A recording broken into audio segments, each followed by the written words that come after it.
कौन्ते, इस परम सत्य को अच्छी तरह समझ लो कि विश्व में केवल शरीर नाशवान है, किंतु आत्मा अविनाशी है। शरीर के मरने पर आत्मा नहीं मरती। आत्मा न कभी जन्म लेती है और न कभी मरती है। वो अजन्मा, नित्य, सनातन और पुरातन है, जो शरीर को मारने पर भी नहीं मारी जाती। केशव, तुम्हारी बातें मेरी बुद्धि को भ्रम में डाल रही हैं। तुम दो बातें एक साथ कह रहे हो जो परस्पर विरोधी हैं।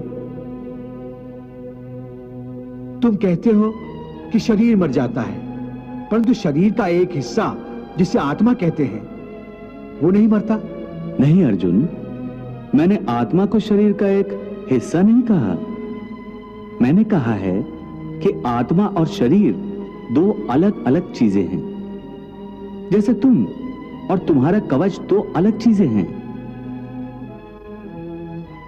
तुम्हारे कवच के दो टुकड़े हो जाएं, तो उसका यह अर्थ नहीं होता कि अर्जुन के दो टुकड़े हो गए। जिस प्रकार तुम और तुम्हारा कवच दो अलग अलग वस्तुएं हैं, या तुम और तुम्हारा यह रथ दो अलग अलग वस्तुएं हैं, उसी प्रकार मनुष्य का शरीर और उसकी आत्मा दो अलग अलग वस्तुएं हैं। यूं समझ लो कि जिस रथ में अर्जुन बैठा है वो रथ अर्जुन नहीं है। अर्जुन तो वो है जो रथ में बैठा हुआ रथी है। ये ठीक है माधव कि अर्जुन रथ नहीं है। अर्जुन मैं हूं जो रथ में बैठा हुआ है। तुम्हें रथ के टूटने का शोक नहीं होगा, परंतु अर्जुन के मरने का तो शोक होगा ही। हे पार्थ, इस संसार में दो ही वस्तुएं हैं, एक शरीर और दूसरा उस शरीर में रहने वाला शरीरी। जो शरीर में रहने वाला आत्मा रूप शरीरी है वो कभी मरता नहीं, और जो शरीर है वो सदा रहता नहीं। आत्मा एक शरीर छोड़ता है और दूसरा शरीर धारण कर लेता है, बिल्कुल वैसे ही जैसे मनुष्य पुराने कपड़े उतार कर नए कपड़े धारण कर लेता है। हे पार्थ, केवल इतना समझ लो कि मृत्यु एक दरवाजा है जिसके अंदर जाते हुए आत्मा पुराना शरीर छोड़ देती है।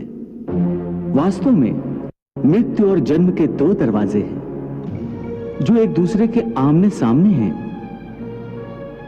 प्राणी जब मृत्यु के दरवाजे पर पहुंचता है तो उस शरीर की मृत्यु हो जाती है। फिर आत्मा का प्रकाश उस शरीर को छोड़कर आगे चला जाता है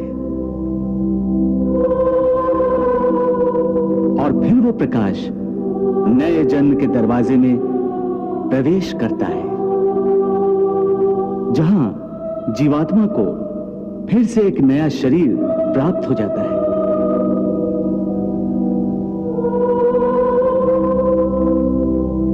और वहां से उसके नए जन्म की नई यात्रा शुरू हो जाती है।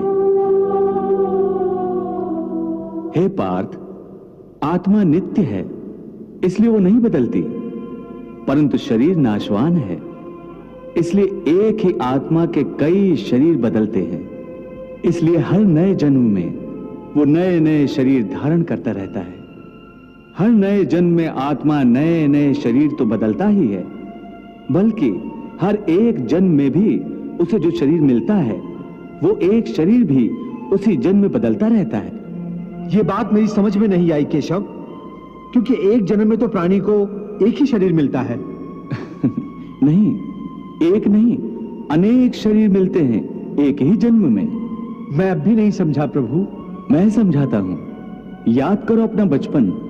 उस समय अर्जुन का शरीर कैसा था? एक बालक का। और आज वो शरीर कहां है? वो शरीर तो बदल गया इस शरीर में। अर्थात वो शरीर नहीं रहा। आज तुम्हें एक युवक का शरीर मिला है। इसी प्रकार प्राणी को जन्म के समय जो शिशु का शरीर मिलता है, वही शिशु का शरीर काल के प्रभाव से एक बालक का शरीर हो जाता है।